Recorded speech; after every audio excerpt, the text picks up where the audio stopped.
Good morning, everyone.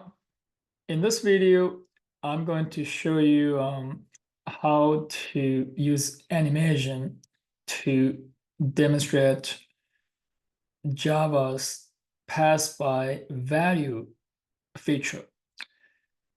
This is very critical to understand and how methods are invoked in Java.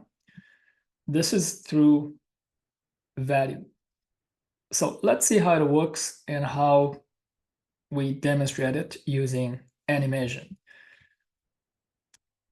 So I'm going to go to the book, look for section 6.5.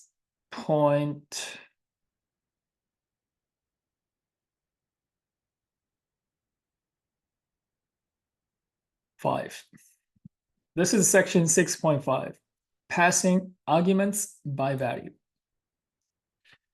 In Java, when you pass arguments and the value of the arguments are passed. So let's demonstrate this using this animation.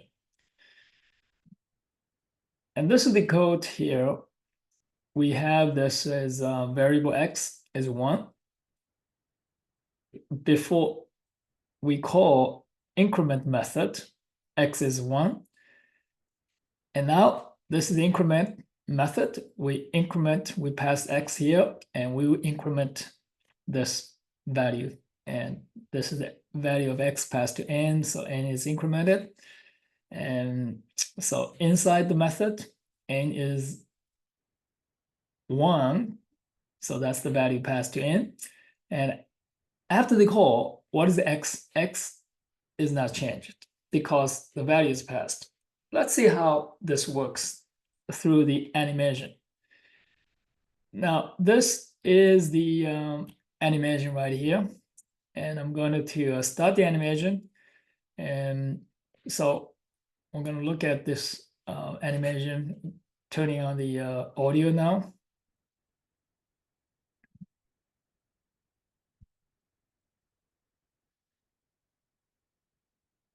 All right, so the program starts the execution from the main method. The statement assigns 1 to x.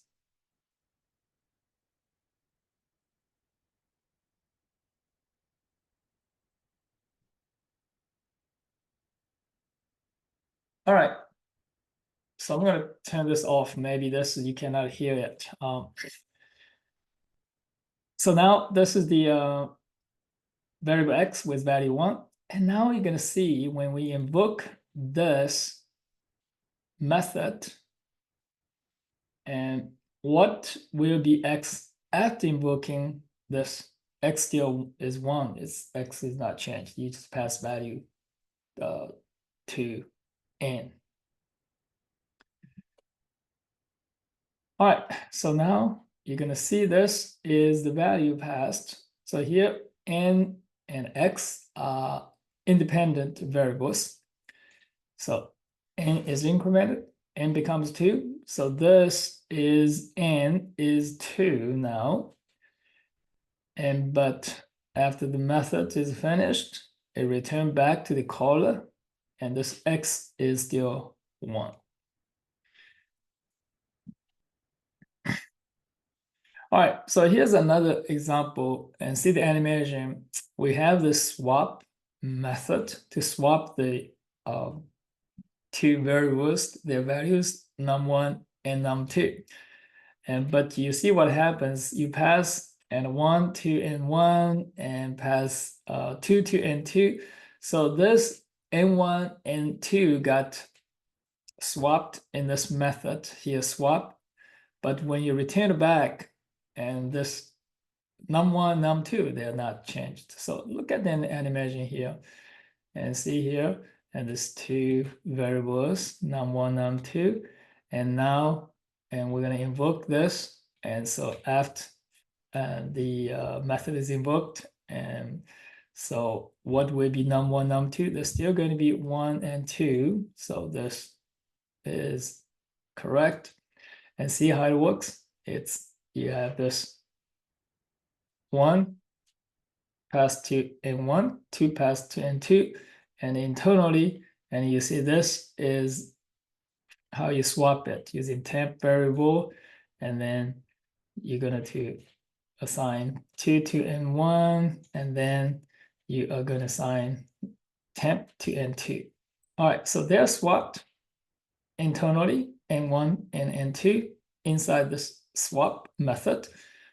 But after the method is finished, returning back to the caller, and num1, num2 remains the same. All right, let's look at another example involving arrays. So this is going to be similar to the objects. When you pass arrays or objects to methods, you're going to actually pass the value. The value is the reference value. So let's look at chapter 7, and we're going to see this is the section 7.6, passing arrays to methods. All right, so here.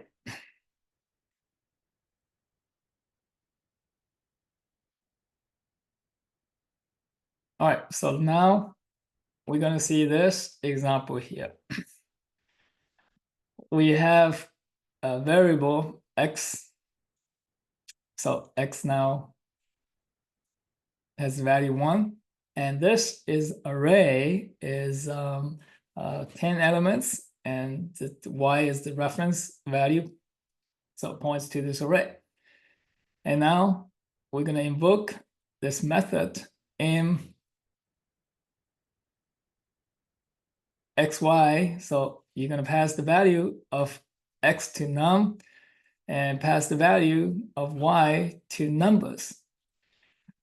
And inside the method m, we're going to assign this 1001 to number, and we assign 5555. So this is the 4 5s into this numbers bracket 0. So numbers bracket 0 is going to refer to this right here.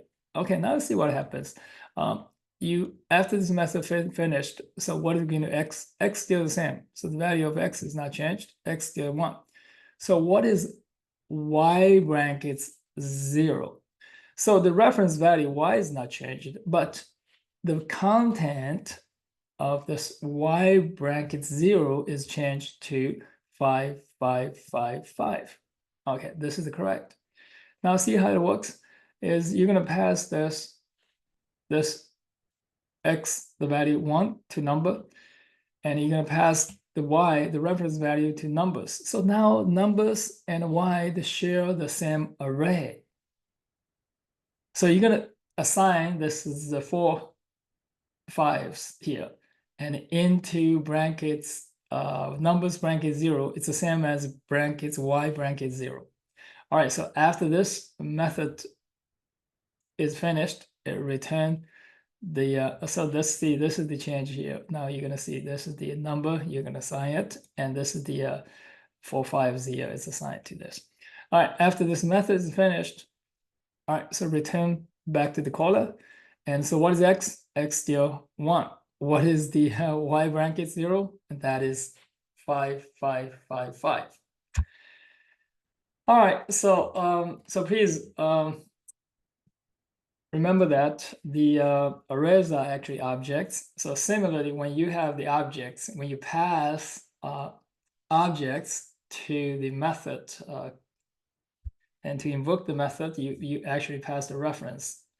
And so when you use the reference, the